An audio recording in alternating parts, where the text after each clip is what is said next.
ईश्वर से भी पूछा आपने दुनिया क्यों बनाई, तो उन्होंने कहा 3 प्रकार का बल देने के लिए, शरीर का बल, आत्मा का बल और समाज का बल। का शरीर का बल क्या होता है? वेद ये कह रहा है मनुष्य की उन्नति कब होगी? जब उसके पास शरीर का बल भी हो, उसके पास में आत्मा का बल भी हो। लेकिन ये दोनों बल किसी के पास में हो, व्यक्ति की मजबूती कब आती है? जब उसके पास समाज का बल आता है। मेरे ऋषि कहते हैं मैं संसार का कल्याण करूंगा, सबसे पहली चीज शारीरिक बल की उत्पत्ति करूंगा। ये शारीरिक बल क्या है कि अच्छा भोजन कर लिया, शरीर मजबूत हो गया। ऋषि की शारीरिक उन्नति यहां पर नहीं टिकती है।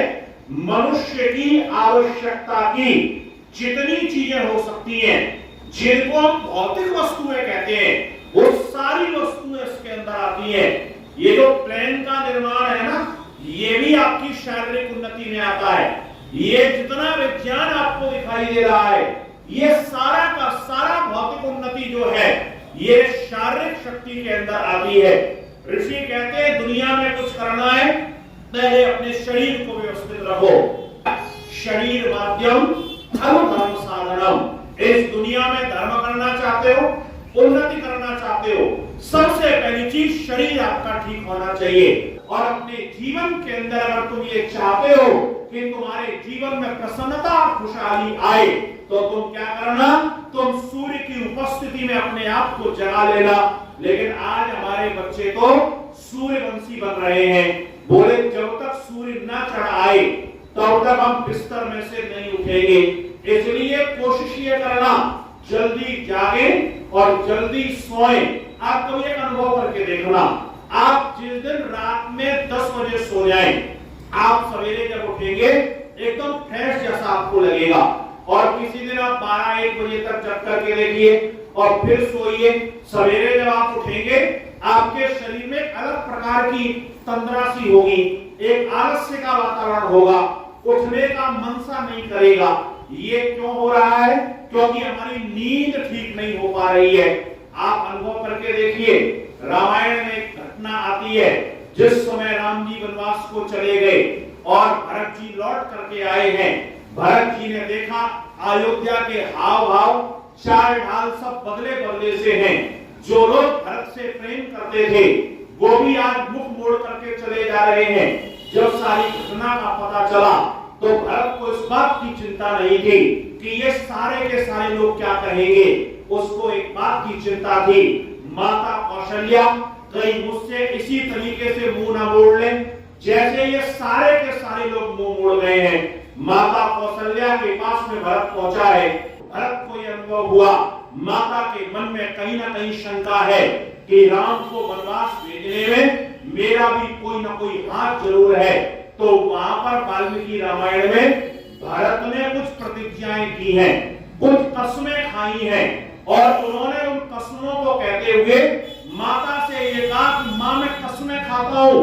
और भरत कहता है मेरी मां, अगर राम भैया को वनवास भेजने में मेरी लेश मात्र भी सम्मति हो तो मुझे वो पाप लगे जो अग्निहोत्र न करने वाले को लगता है, मुझे वो पाप लगे जो माता पिता का निरादर करने वाले को लगता है, मुझे वो पाप लगे जो सोती हुई गाय को लात मारने वाले को लगता है, मां मुझे वो पाप लगे जो सूर्य उदय होने के बाद में सोने वाले व्यक्ति को लगता है। ये स्मरण रखिएगा, अगर हम सूर्य उदय होने के बाद तक सोते हैं तो जीवन के अंदर पाप का तात्पर्य ये नहीं है कि कोई भूत प्रेत लौट जाएगा आकर के। पाप का तात्पर्य यही है कि हम रोगों से युक्त हो जाएंगे, हमारे जीवन के अंदर रोग आ जाएंगे।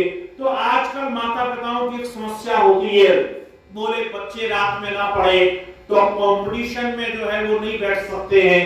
आजकल इतना कंपटीशन हो गया, रात को तो पढ़ना ही पड़ता है। मैं एक निवेदन किया करता हूँ, आचार्य सुश्रुत ने एक बहुत सुंदर सी बात कही। वो ये कहते हैं कि एक प्रयोग आप अपने घर में करके देख लीजिएगा, और वो ये कहते हैं कि देखो कि हम पूरे दिन भर में या पूरी रात में जो भी काम करते हैं, तो जो हमारा अंतःकरण है ना, हमारा जो ये मन है ये सबसे ज्यादा सक्रिय कब होता है? तो वो कहते हैं ये सक्रिय जो है ब्रह्म मुहूर्त के अंदर होता है, जो 3 बजे से लेकर के 6 बजे तक का समय होता है। इस दुनिया में आज तक जितने बड़े बड़े शोध हुए, कभी आप देखेंगे वो शोध करने वालों ने उस ब्रह्म मुहूर्त के अंदर ही किए।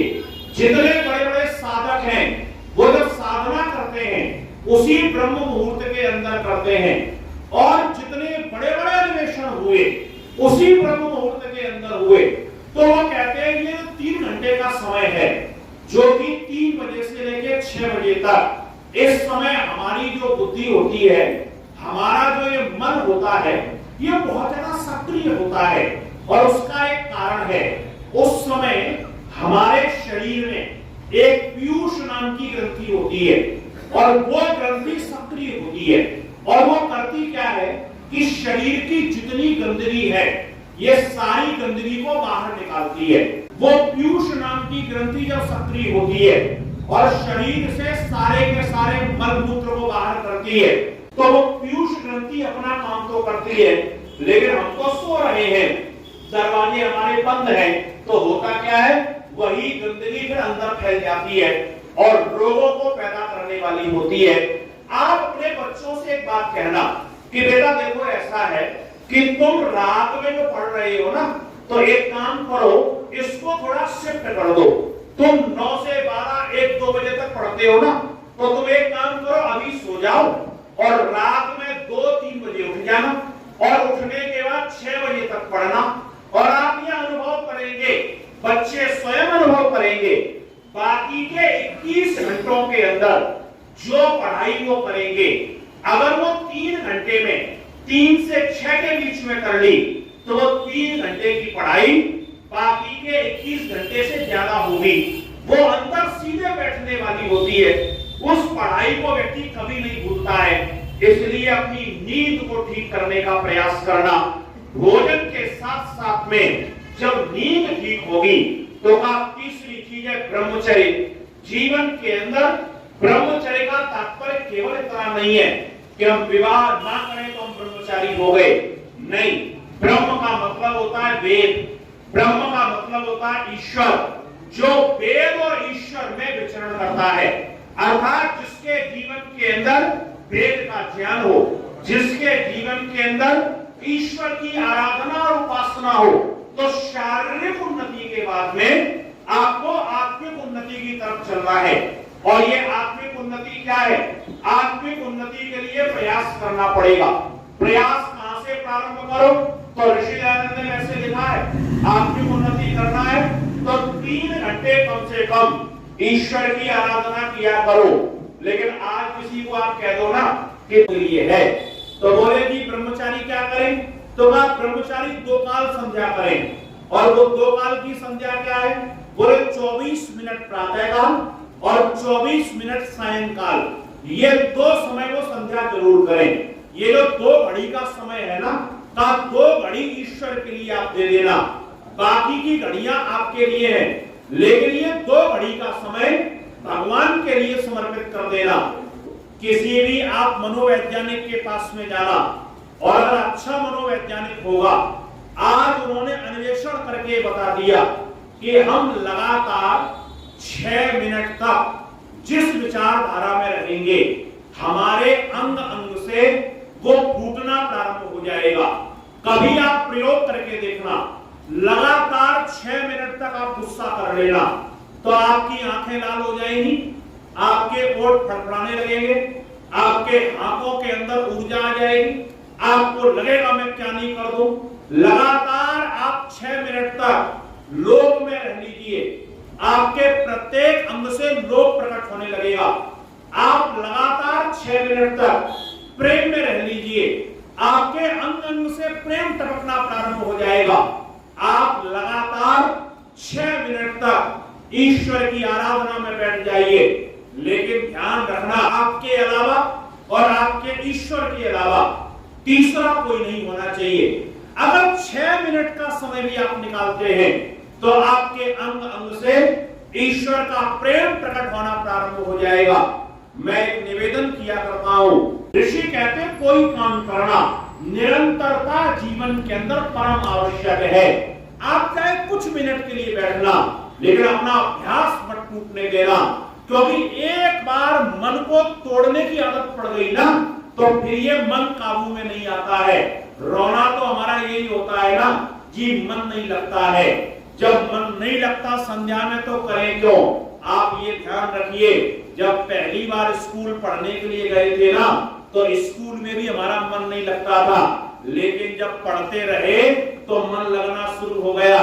पहली बार जब दुकान में बैठे थे ना, तो वहां भी मन नहीं लगा था, लेकिन जब करते रहे तो हमारा मन लगना प्रारंभ हो गया।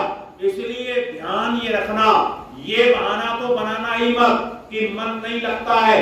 हमारे ऋषियों ने कहा ये मन तो जड़ है, आप जब चाहेंगे इसको पकड़ लेंगे।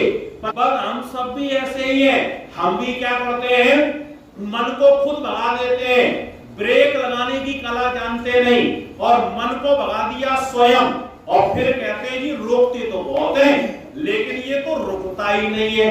अरे वो तो बड़े आराम से रुक जाएगा, लेकिन आप ये स्मरण करना, उसके लिए अभ्यास करना पड़ेगा, क्योंकि जो वाहन जितना तेजी से चलता है उसको संभालने के लिए उतना ही सचेत रहना पड़ता है, और मन से ज्यादा तीव्र वाहन इस दुनिया में कोई नहीं है।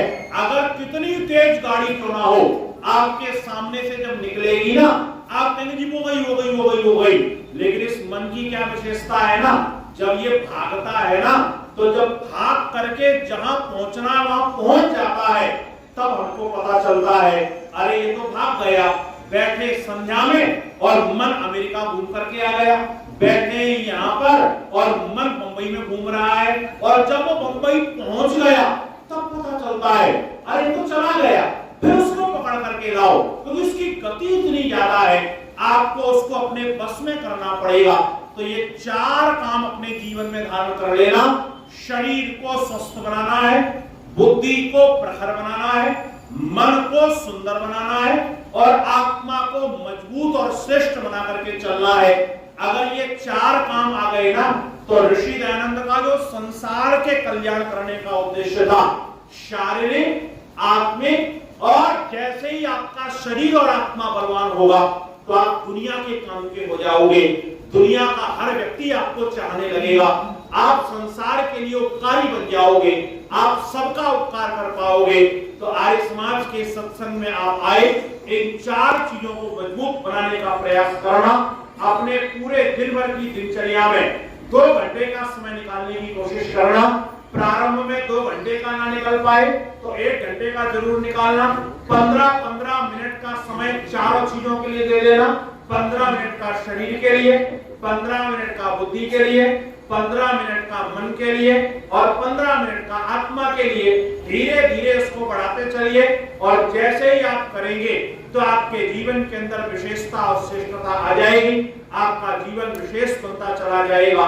ये सुंदरतम 3 दिवसीय कार्यक्रम के लिए मैं आदरणीय डॉक्टर साहब और उनके समस्त सहयोगियों को मैं बहुत हार्दिक शुभकामना देता हूँ। हम ईश्वर से यही प्रार्थना करेंगे, और आप सबसे भी मैं निवेदन करूंगा कि इस दुनिया के अंदर ये जो सामाजिक काम करना होता है ना, ये बड़ा कठिन काम होता है। हमारे आर्य समाज के बहुत बड़े सन्यासी थे, स्वामी सुबोधानंद जी महाराज उनका नाम था। वो एक चीज कहा करते थे, बोले समाज का काम कौन करे, तो कहा जिसके पास 3 चीजें हो। कौन कौन सी चीजें हो? कहा रोटी खाए अपने घर की, शब्दों को पकड़िएगा, वो कहते थे रोटी खाए अपने घर की, पैसा खर्च करे अपनी जेब का, और लोगों की खाए गालियां। अगर ये 3 काम कोई कर सकता है तो वो सामाजिक कार्यकर्ता बने। हमारे आदरणीय डॉक्टर साहब सामाजिक कामों में लगे हुए हैं। बहुत सारे लोग प्रशंसक होंगे तो बहुत सारे लोग निंदक भी होंगे, बहुत सारे लोग चर्चाएं भी करेंगे, लेकिन मैं निवेदन यही करूंगा, अच्छा काम जो भी करेगा उसकी निंदा इस धरती पर सदा हुई है। हमारे और आपकी बात को जाने लो, लोगों ने राम और कृष्ण को नहीं छोड़ा, और उनकी बात भी जाने दो, लोगों ने ईश्वर को नहीं छोड़ा। अगर आज भगवान आ जाए ना यहाँ पर, तो गोरखपुर वाले कपड़े फाड़ के फेंक दे कि इसने हमारा घर तोड़ दिया, इसने हमारी भैंस चोरी करवा दी, इसने हमारे बेटे को वैसा कर दिया, इसने ये कर दिया, तो जितने भी गलत चीजें होती है ना, सबका ठेका हमने भगवान को दे करके रखा है। तो हम जब ईश्वर को नहीं छोड़ते तो हम सामाजिक मनुष्यों को क्यों छोड़ेंगे? लेकिन आप इस सामाजिक काम के अंदर लगे हैं, ऋषि के मंतव्यों को लोगों के पास पहुंचाने का वो प्रयास करते हैं। मैं आपसे यही निवेदन करूंगा, एक बार करता ध्वनि से हमारे डॉक्टर साहब का अभिनंदन करेंगे और ईश्वर से प्रार्थना करेंगे प्रभु इनको शक्ति और सामर्थ्य दे कि इसी प्रकार से वेद और ऋषि ज्ञान के काम को ये करते रहे, इसी प्रकार से इनके मन के अंदर वो उमंग बनी रहे। पुरुषोत्तम श्री रामचंद्र जी की जय, योगेश्वर श्री कृष्णचंद्र जी की जय, महर्षि देवदयानंद सरस्वती की जय, गुरुवर विद्यानंद सरस्वती की जय, समस्त ऋषि महात्माओं की जय, भारत माता की जय।